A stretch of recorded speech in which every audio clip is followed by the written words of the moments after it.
Se llama Suizagua y por eso que ven varias imágenes con el logo de Suizagua. Suiza porque estaba financiado por la cooperación suiza, y agua pues no, porque tiene un tema relacionado a huella hídrica.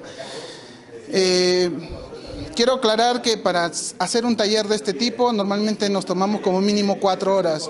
Es bien aburrido, pero al quien está totalmente interesado en la parte técnica de cómo evaluar y medir huella hídrica, sí se siente bien alegre cuando lo está aprendiendo, ¿no?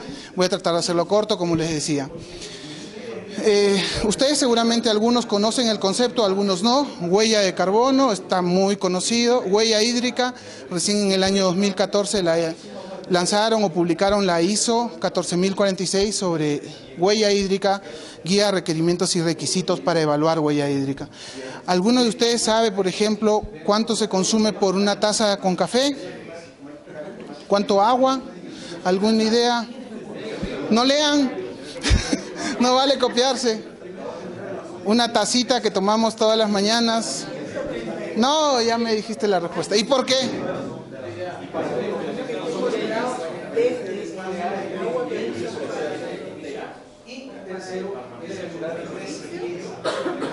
Sí, bueno, no te preocupes. Es así, o sea, no son los 250 mililitros que vemos en la taza, sino más bien qué es lo que hay detrás. ¿Qué es huella hídrica entonces? ¿Me puedes ayudar con los clics? Es un indicador que evalúa los impactos que se generan en la producción de un bien o un servicio, y también cuantifica la cantidad de agua que se ha utilizado y su implicancia en la variación de la calidad de esta agua. Es decir, cuánto de agua yo utilizo para producir un bien y cómo modifico la calidad de esta agua. Y además cómo impacto también en salud humana y en ecosistemas. ¿Ok? Siguiente, por favor. ¿Unita más? Entonces teníamos la taza de café. ¿Y por qué son los 132 litros? Porque vemos 250 mililitros de agua que hemos utilizado para preparar el café.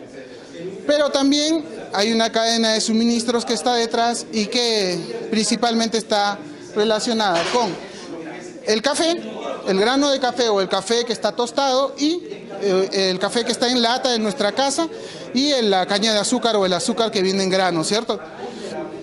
Entonces, si nosotros sumamos los, no sé cuánto entrará acá, pues 5 gramos de café, más los 5 gramos de azúcar, más los 250 mililitros de agua, más la energía que yo consumí para hervir el agua, tenemos los 132 litros de agua.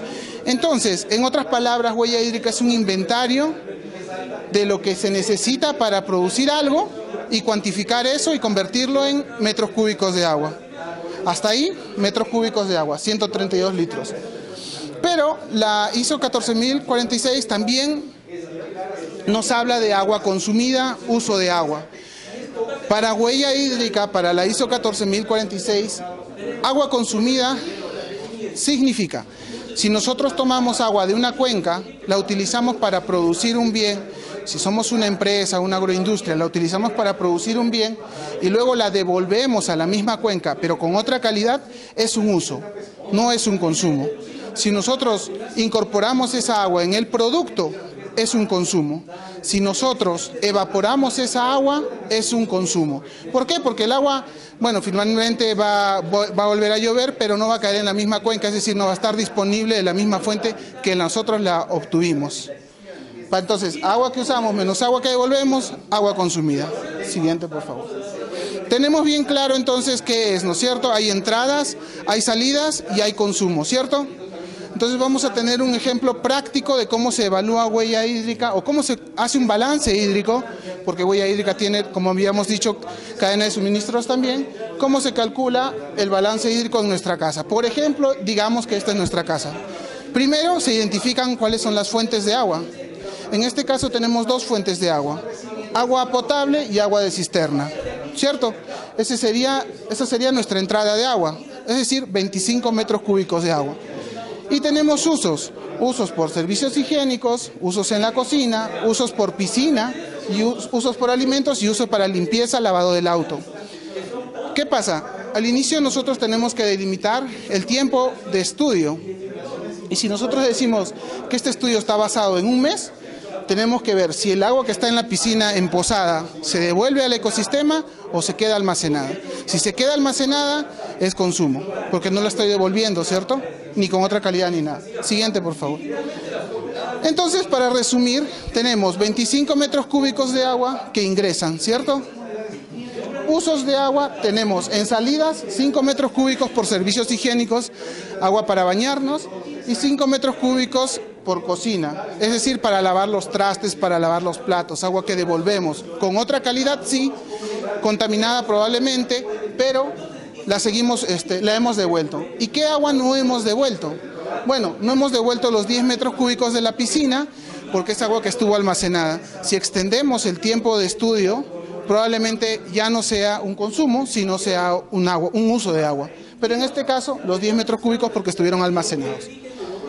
Otro aspecto importante es los 3 metros cúbicos de agua que se incorporaron en los alimentos. Y finalmente, el agua que se utilizó en el auto. ¿Por qué el agua que se utilizó en el auto? Porque no lo lavé con manguera, sino lo lavé con un trapito y todo el agua que utilicé para limpiar o para lavar el carro se evaporó.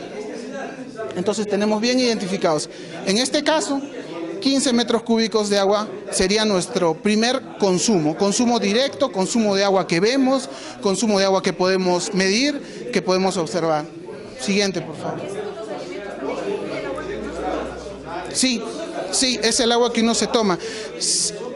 Nosotros podemos entrar en más detalles aquí, por ejemplo, si nosotros hubiéramos botado el agua de la piscina, tendríamos no 10 metros cúbicos, pero durante el tiempo que estuvo almacenada hubo una parte del agua que se evaporó. Entonces, probablemente un porcentaje de estos 10 que antes que podrían ser usos, tendrían también que ser evaporación y al final se convierten en consumo. En el caso de los alimentos pasa lo mismo. Agua que nosotros consumimos pero que finalmente también podemos devolver a la misma fuente si nos quedamos en la casa encerrados, ¿no? Y en el caso del auto, agua que también puede ser un uso si utilizamos manguera, ¿no? Parte se va a evaporar y parte va a regresar a la misma fuente. Por la tubería, sí. Con otra calidad, sí. Entonces, siguiente, por favor. Hemos hablado de consumo directo, agua que vemos, agua que medimos, ¿no es cierto? Pero hay un consumo indirecto, hay un consumo en la cadena de suministros, en la energía que se utilizó y en el transporte y en los combustibles. Siguiente, entonces tenemos dos grandes grupos ahí, directo e indirecto. Pero cuando hablamos de huella hídrica no solamente hablamos de cantidad, también hablamos de impactos. Impactos que se generan ¿en dónde? En la calidad del agua.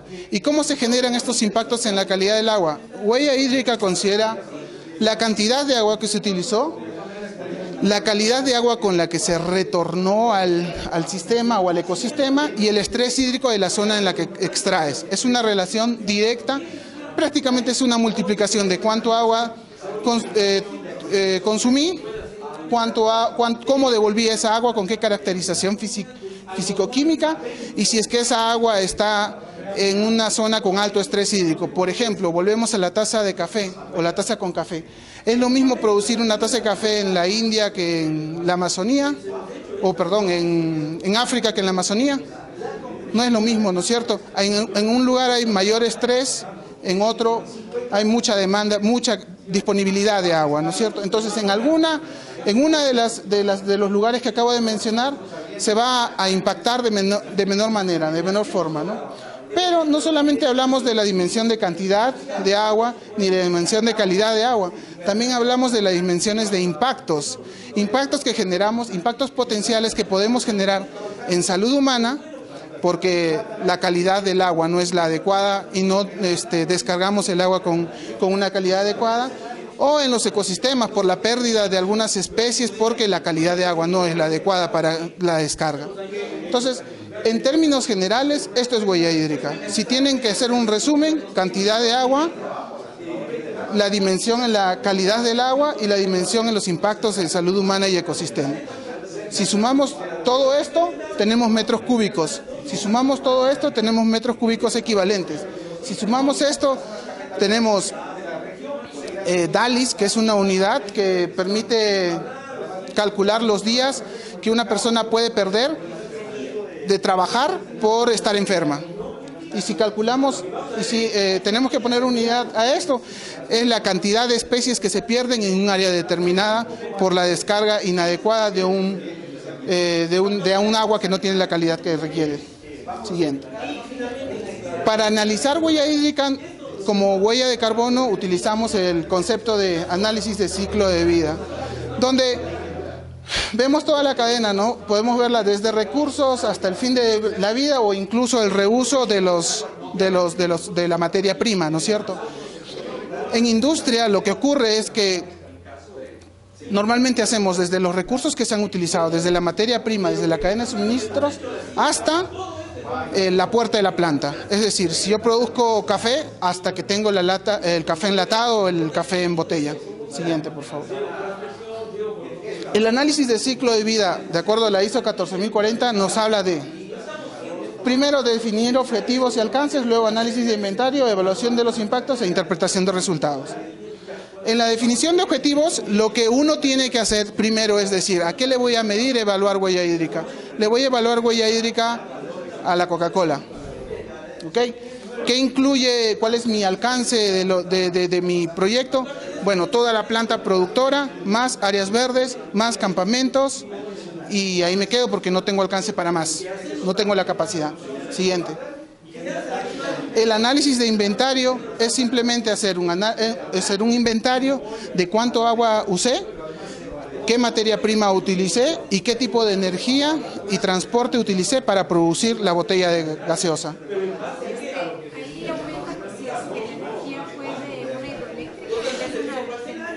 Normalmente cuando tú consumes como empresa una energía, viene de una central hidroeléctrica donde hay un mix de hidroeléctricas, termoeléctricas a gas, termoeléctricas diésel, etcétera, etcétera, etcétera. Entonces lo que se tiene que hacer es crear un proceso que combine todas estas energías, tipos de energía, y transformarlo en metros cúbicos de agua.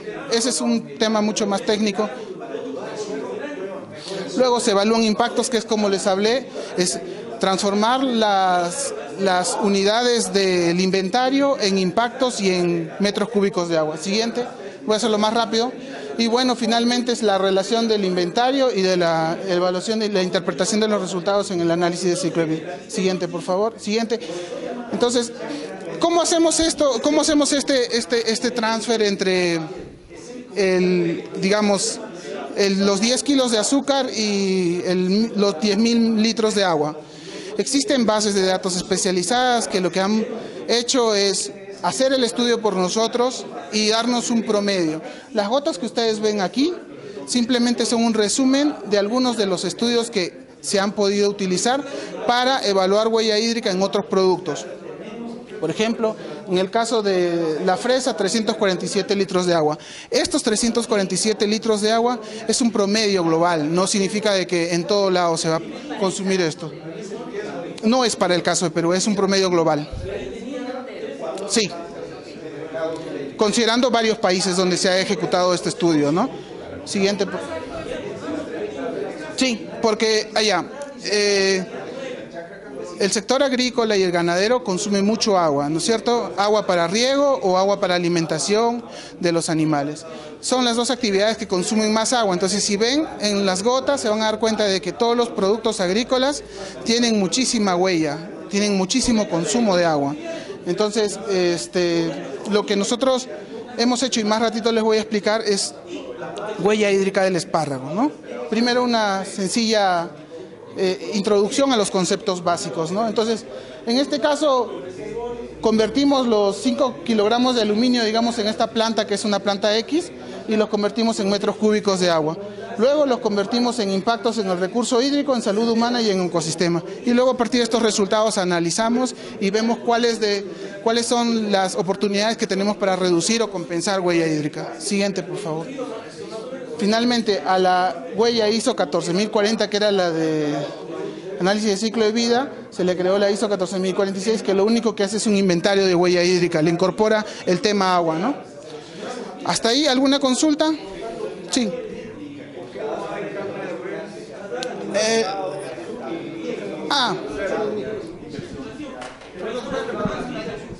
¿Por qué no hay carne de res no hay cerdo, carne de cerdo, ni tampoco pescado, que son importantes en la dieta de los suizos. Sí, bueno, había carne de res, que son 15.400 litros de agua.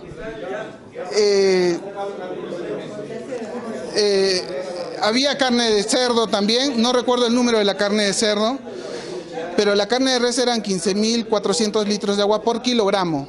¿Por qué no está? Porque en una de las tantas exposiciones se perdió.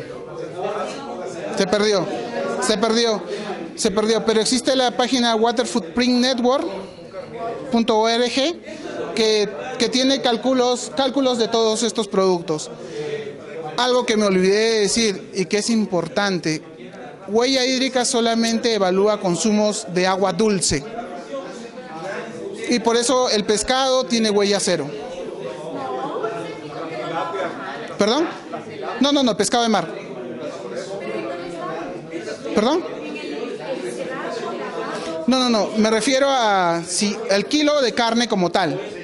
Kilo de carne extraído del mar, digamos así, o sea, el kilo de pescado es cero. Si tú lo procesas, obviamente tienes una cadena que tiene que contabilizarse. Por ejemplo, si haces un ceviche de pescado, tu huella hídrica por el uso de la carne de pescado va a ser bajo. Pero si haces un ceviche o un lomo saltado, le decimos en Perú un churrasco, o no sé cómo le dicen ustedes, pero una carne frita, la huella hídrica es muchísimo más elevada, ¿no? Entonces, esa aclaración, muchas gracias. La unidad de medida del café es diferente a todas las otras unidades de medida. ¿Cuál? Porque el café tenés taza. Sí. Otra vez, extravío porque habían otras que decían una copa de vino, habían otras que decían, sí, ahí hay 1 litro de vino, por ejemplo. No hay 1 kilo de café, 1 kilo de café tostado, digamos. Claro, este es, digamos, un ejemplo de una tacita, como para hacerlo más práctico, pero en la página de waterfootprintnetwork.org sí tenemos por kilogramos. Hay muchas bases de datos como la que acabo de nombrar, waterfootprintnetwork.org, que es un autor que Joextra creó esa página, creó el concepto de huella hídrica. Y también existe la otra, que es la de Quantis o EcoInvent, que es una gran base de datos.